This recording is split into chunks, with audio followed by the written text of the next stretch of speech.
Olá pessoal, eu sou Anderson, professor de Geografia. Vamos dar continuidade aí ao estudo do espaço geográfico e da cartografia, o tema aí do sexto ano do ensino fundamental.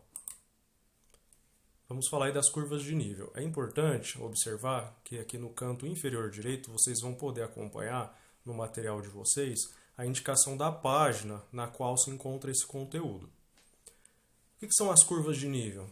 São mapas de relevo que indicam a altitude do terreno, né? Então, indica também a largura, a elevação e o comprimento.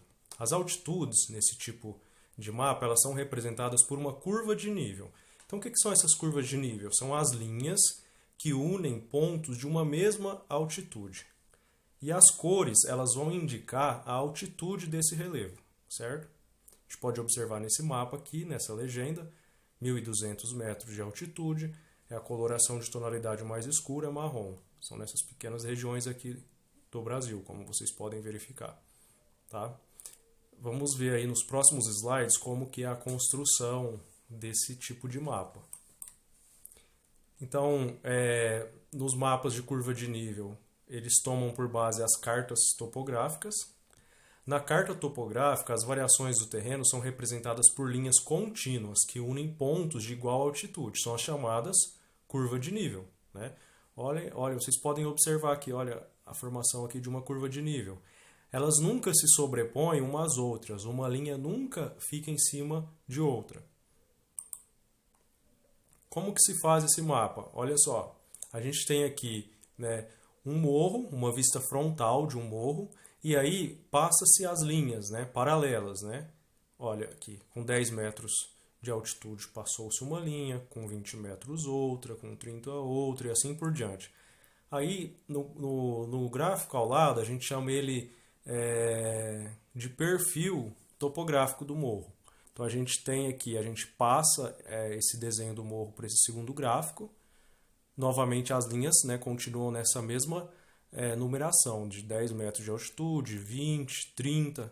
Né? Vocês observaram que a diferença aqui é sempre de 10 metros de uma linha para outra? Olha, 10, 20, 30, 40, 50. Essa diferença ela é chamada de intervalo altimétrico. É a distância entre uma linha e outra, como aqui no exemplo de 10 metros.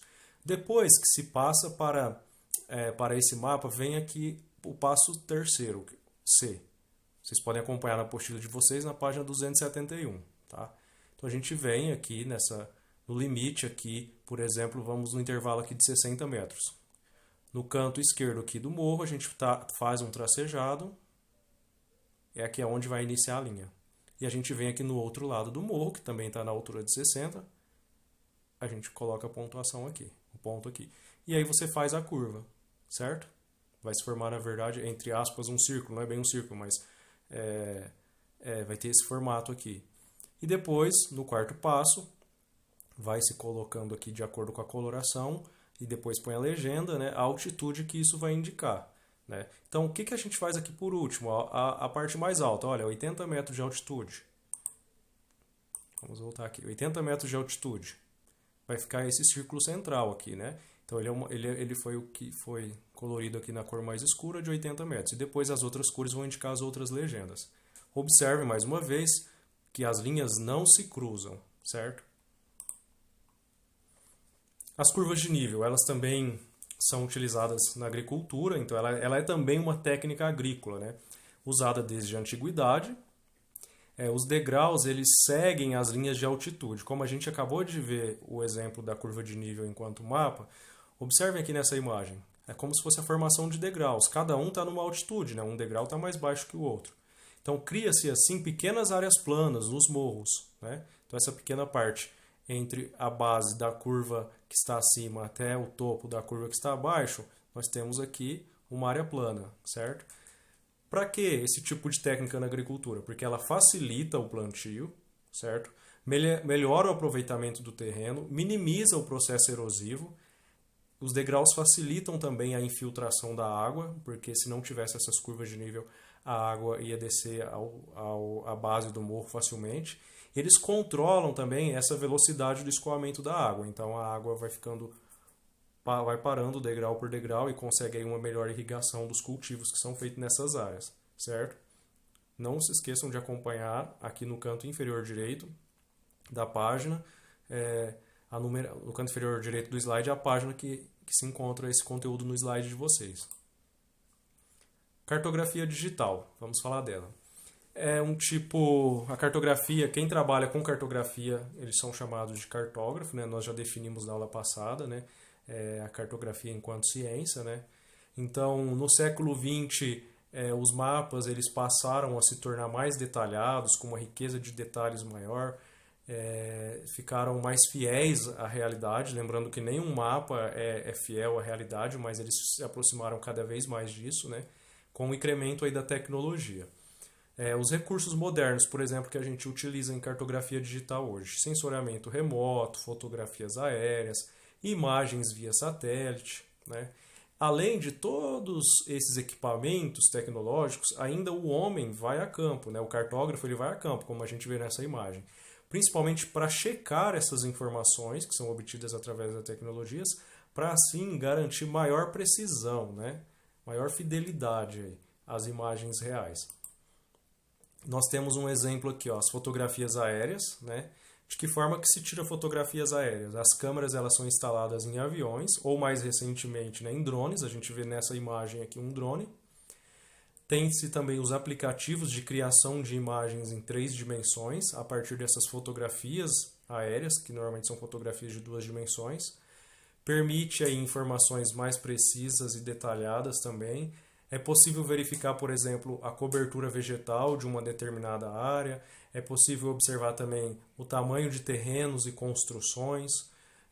Um exemplo, talvez mais próximo aí da nossa realidade, o Google Maps, né? O famoso que a gente chama de GPS. Né? Põe no GPS e vai. Né? Então, ali naquele aplicativo tem a opção da gente visualizar a área em que a gente está ou a área que a gente deseja conhecer ou ir através da opção satélite. É possível, pelo celular, a gente obter esse tipo de informação. Temos também, além das fotografias aéreas, as imagens de satélites. Elas são obtidas através de sensores. Esses sensores são instalados nos satélites. Né? A gente vê aqui na imagem ao lado, olha, o exemplo, né, de satélite. Do que é um satélite? Né? A gente visualiza aí um satélite. Eles proporcionam aí imagens de alta qualidade. É a principal fonte usada atualmente para a confecção de mapas, né? Através dos satélites também é possível monitorar fenômenos naturais como ciclones, né? A previsão do tempo, por exemplo, né? Muitas vezes a gente vê no jornal que a gente vê assim, através de recursos audiovisuais, né, na TV, o acompanhamento do andamento, por exemplo, de um ciclone, de um furacão, e vai se dando informações, está se aproximando da costa leste de determinado país, né? Todas essas informações são possíveis através dos satélites. Aqui nós temos uma imagem de satélite, né? Ela está exemplificando aqui as queimadas, né? Na região norte do Brasil. Acompanhe aqui na setinha, olha só, a divisa do estado do Mato Grosso, né? Aqui é o estado do Pará, aqui é o estado do Amazonas. Essas áreas aqui que não são verdes, né? A gente observa aí, né, o desmatamento. E todas as imagens obtidas através de satélites, elas são georreferenciadas. O que isso significa? Nós temos um posicionamento geográfico dela, que são as coordenadas que a gente estudou na aula passada. Então a gente vai ter a informação dessa imagem, em que latitude e em que longitude ela se encontra do planeta. Olha só, estado de São Paulo. A gente tem uma imagem aqui de satélite. Eu coloquei aqui para retirar essa imagem o município de Barretos, aqui circulado em vermelho. Lembrando que essa área aqui é a área urbana e a área rural do município. A localização de Barretos dentro aqui, ó, do estado de São Paulo. Então a gente verifica outras cidades aqui. A gente vê aqui, ó, Bauru, por exemplo, Campinas, São Carlos, São José do Rio Preto, Ribeirão Preto, Catanduva, Franca. Então esse é um exemplo de imagem obtida via satélite. Nós temos aqui outra imagem, né? Aqui do município de Barretos. Acabei de dizer sobre o georreferenciamento de imagens, foi colocado aqui o exemplo para vocês. Aqui está a localização, né? A latitude, né, menos 20, e a longitude, menos 48. Essa imagem aqui de satélite foi retirada a partir dessa localização, que nada mais é do que a gente vê aqui boa parte da zona urbana de Barretos, né? A região central, né? e as outras regiões da cidade também. Outra imagem, a região da Escola Municipal Giuseppe Carminio. Olha só, uma imagem de satélite, aqui está a Escola Giuseppe Carminio. É possível que a gente verifique aqui ó, o nome das ruas, né?